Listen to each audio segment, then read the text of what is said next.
Always a good start. Okay, if you could just both introduce yourself, please. Oh, hi, my name is Cherry from Ooberfuse. My name is Hal, and I'm also from Ooberfuse.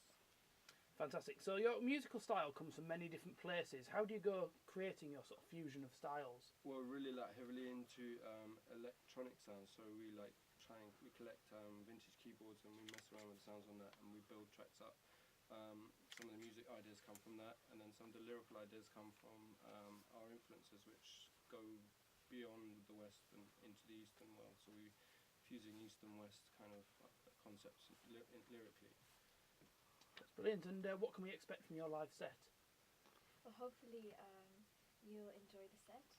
You'll find we'll be playing some of our original songs, and also we'll be giving our own version of our favourite songs. A few covers, yeah. Just to please the crowd. That's brilliant. Which is your favourite cover to perform? For me, it would be "I Will Wait" by Mumford and Sons. For me, it would be like "Chasing Cars" by Snow Patrol. Snow Patrol, yeah. Both really good songs, yeah. Now, your website says that you want to infuse the increasingly moribund traditions of Western pop with fresh vigour. So how do you go about doing this?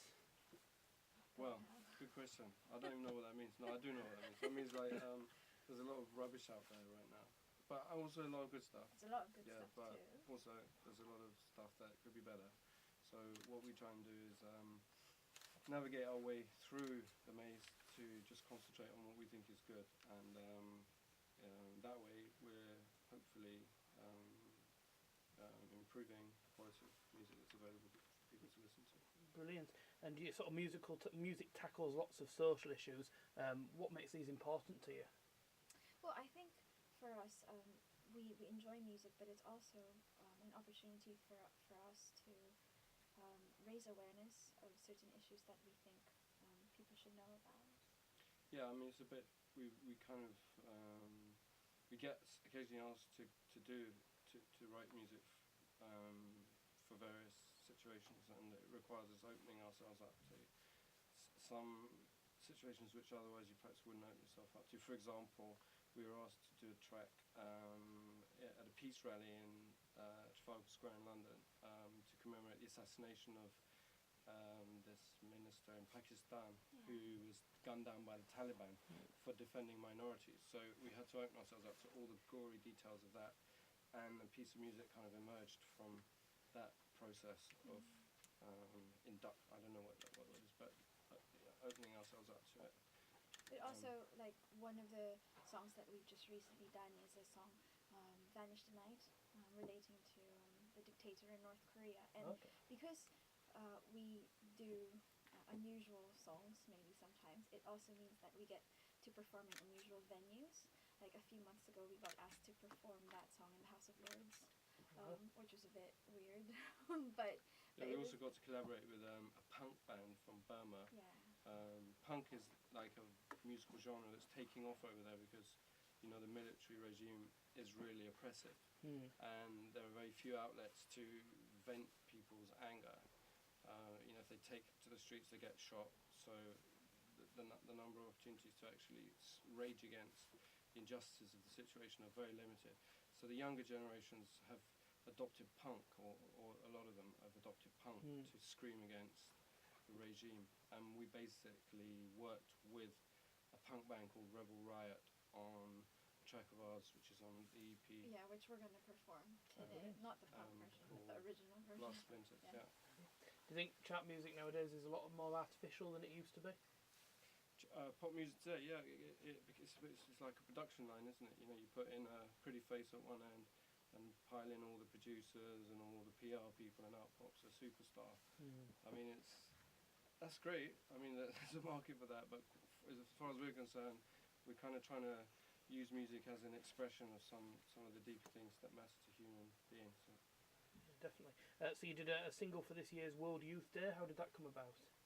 Yeah, how did that come about? That came about because we've both kind of at some points in our lives had touched Christian communities and been part of the music situation there. So we got asked to do something for this World Youth Day, which was in Brazil. We performed it in Brazil last summer. How many million people? There's lots of millions of people there. Some people say there were 1.5, and some say 2, So a really big audience. we've got a lot. Fantastic. Yeah. So you've got obviously quite a few albums out. Which is your favourite and why? Put you on the spot. Alright, so our third album, no one's heard it because it's not out yet. But No, but well, out of obviously, all our songs, which one's your favorite? out of all the songs that are out there, possibly Hidden Light, which we're going to do a version of today. Yeah. Brilliant. And it's been we've kind of done a video for it. The theme being the situation in Syria, because the lyrics are about your world falling apart, and what do you do? Where do you turn? For me, it's gonna be the song "Call My Name," which we're also doing later. Because for me, it's like it's a song everyone can relate to. So it's when you hear someone you love call your name and responding to it. So that's brilliant. So how did you get involved with Coffee House Sessions?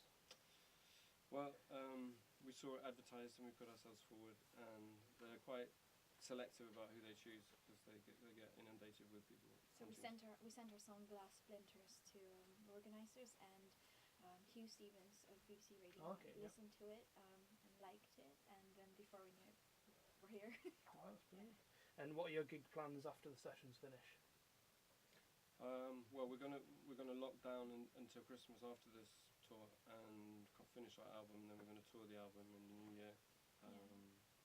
Well, we're releasing our song "Glass Splinters" on the 25th of November, and we're going to do a couple of shows to promote that, and then lock down on the album.